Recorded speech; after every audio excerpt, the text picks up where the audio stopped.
Assalamualaikum dan salam keluarga Malaysia. Saya Abang Muaz Abang Abdul Samad bersama anda dalam Berita Pagi Sarawak edisi Isnin 11 April. Kemenangan besar gabungan Parti Sarawak GPS pada pilihan raya umum Dewan Undangan Negeri Sarawak ke-12 yang lalu merupakan satu detik bersejarah buat parti tersebut. Timbalan yang Ketua Parti Pesaka Bumiputera Bersatu PBB, Datuk Amar Awang Tengah Ali Hassan berkata PBB ditubuhkan bukan sahaja untuk ahli parti atau satu-satu kaum tetapi ia untuk semua kaum di Sarawak. Datuk Amar Awang Tengah merangkap Timbalan Premier Sarawak memberitahu GPS bukan hanya menjadi pelindung kepada masyarakat tetapi juga dengan sifatnya sebagai tulang belakang kerajaan yang didukung oleh parti-parti lain iaitu dengan memperjuangkan hak dan kepentingan Sarawak. Malah katanya ini juga merupakan manifestasi bahawa rakyat daripada berbilang kaum dan agama memberi keyakinan yang tinggi terhadap kepimpinan parti dan juga kerajaan GPS di bawah kepimpinan Premier Sarawak Datuk Patinggi Tan Sri Abang Johari Tun Openg. Beliau berucap pada perasmian Mesyuarat Agung Parti PBB berkenu di Miri yang dihadiri seramai 35 ranting PBB. Dalam pada itu, beliau menyeru ahli-ahli parti tidak leka dan menjadikan kemenangan yang diperolehi sebagai pendorong untuk terus merapatkan kerjasama antara satu sama yang lain selain terus membantu masyarakat di seluruh negeri. Sarawak telah melalui satu fasa yang penting apabila mengiktiraf atlet etnik minoriti di negeri ini selain diberi kuasa memasukkan senarai nama etnik yang belum tersenara dalam kategori Bumiputera Sarawak. Timbalan Menteri Pembangunan Wanita, Keluarga Kanak-kanak dan Kesejahteraan Komuniti Datuk Rozi Yunus berkata dengan adanya pengiktirafan tersebut akan membolehkan mereka menikmati pelbagai keistimewaan daripada segi kemudahan dan pembangunan seperti mana kaum-kaum lain. Sarawak diberi kuasa untuk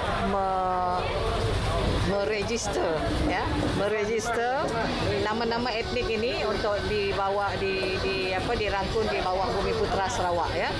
Jadi ini adalah satu kelebihan yang telah dilakukan oleh Yang Berhormat Premier Sarawak dalam memastikan bahawa tiada etnik tertinggal di negeri kita di wilayah kita di Sarawak ini. Tambahnya, usaha yang dilakukan oleh kerajaan ialah untuk melihat semua etnik yang minoriti ini supaya didaftarkan di bawah etnik Bumiputera Sarawak.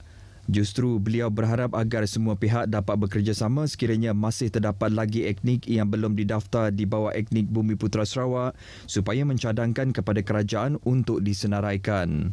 Beliau berkata demikian pada program pengagihan bubur lambuk anjuran Persatuan Kedayan Miri di Wireless Walk Miri.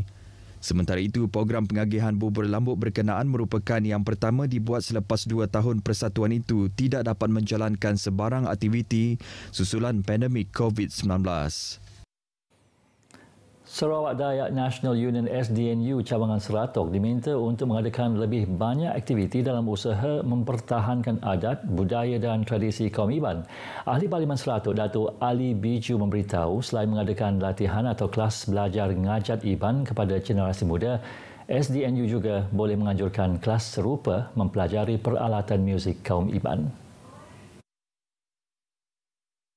Jelas Datuk Ali Biju, kaum Iban mempunyai pelbagai adat tradisi serta budaya dan tidak hanya terhad pada tarian atau muzik, malah merangkumi hasil kraf tangan seperti tenunan.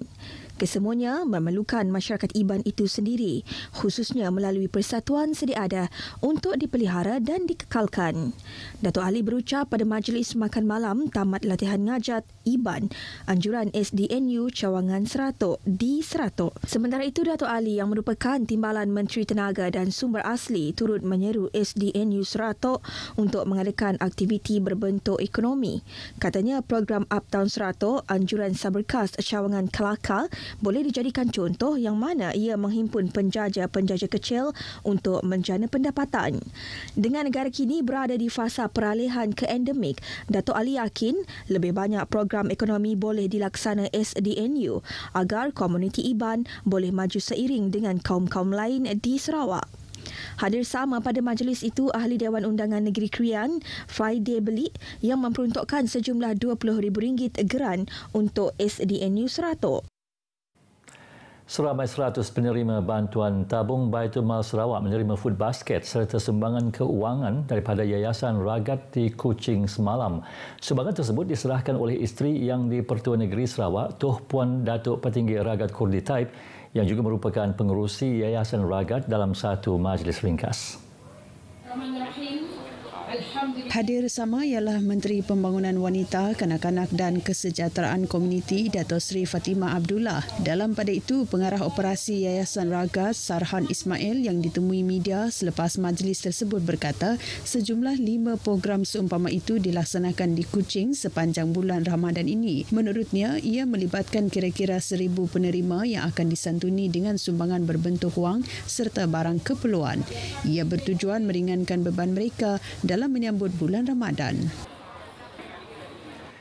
Jika tahun sebelum ini peniaga besar Ramadan tiada rezeki berniaga ekoran pandemik COVID-19, namun tahun ini ada sinar buat mereka selepas kerajaan memberi kebenaran untuk membuka semula bazar Ramadan. Selepas hampir 2 tahun, tinjauan di salah sebuah bazar Ramadan di Kuching mendapati peniaga dilihat kembali bersemangat untuk memulakan operasi perniagaan mereka.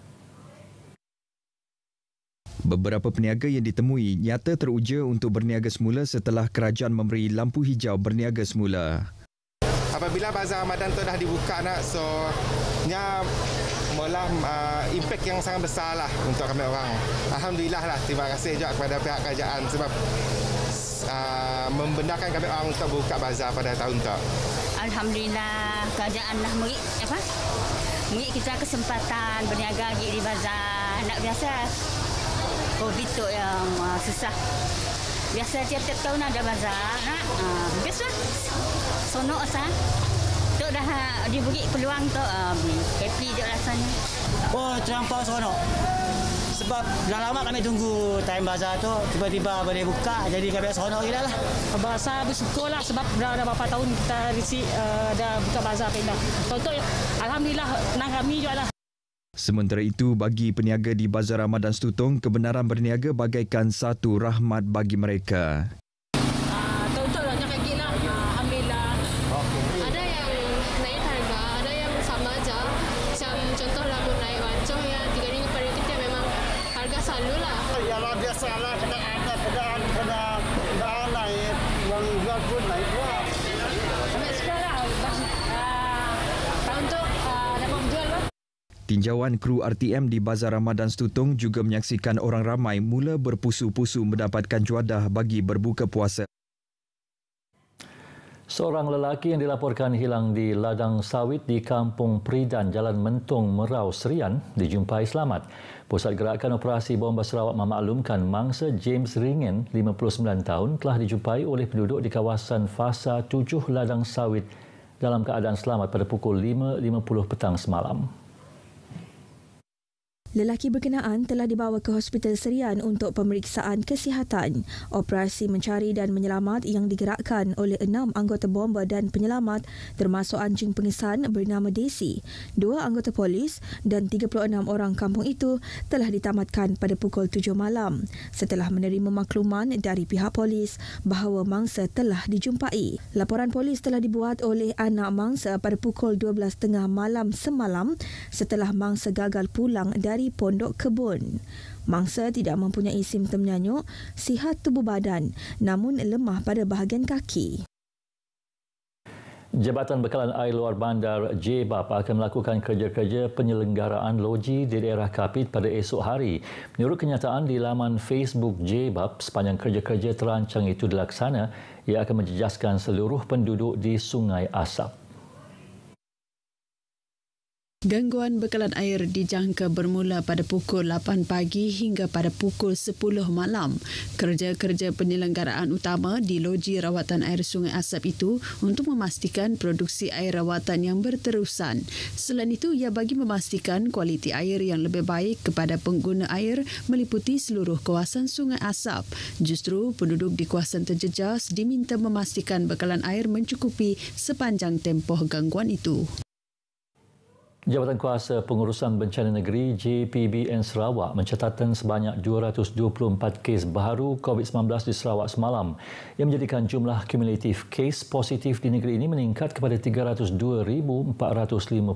kes. Menurut kenyataan JPBN, daripada jumlah kes baharu yang dikesan, 7 kes melibatkan kategori 3, 4 dan 5. Sementara itu, daerah Kuching terus merekodkan jumlah kes baharu tertinggi iaitu sebanyak 67 kes, diikuti 35 kes di Bintulu, Sibu 30 kes, Miri 29 kes. Manakala 29 daerah lain mencatat kurang daripada 10 kes. JPBN juga merekodkan 5 kes kematian tertunggak melibatkan 2 orang wanita berusia 62 dan 72 tahun di Betong. Masing-masing meninggal dunia pada 17 dan 24 Mac lalu. Sementara seorang lelaki berusia 77 tahun juga dari Betong meninggal dunia pada 19 Mac lepas. 2 orang lelaki masing-masing berusia 71 dan 61 tahun di Sri Aman dan Sibu juga dilaporkan meninggal dunia pada 7 dan 8 April lalu. Selain itu, jumlah kluster yang masih aktif kekal 4 dan tiada kluster baharu yang dikenal pasti semalam. Sekian berita pagi Sarawak edisi Isnin 11 April. Keluarga Malaysia, meskipun kita telah lengkap divaksin dan diberikan beberapa kelonggaran, jangan kita leka. Terus patuhi SOP bagi mengelak penularan jangkitan COVID-19. Dengan itu, saya Abang Muaz Abang Abdul Samad. Sehingga berjumpa lagi. Assalamualaikum.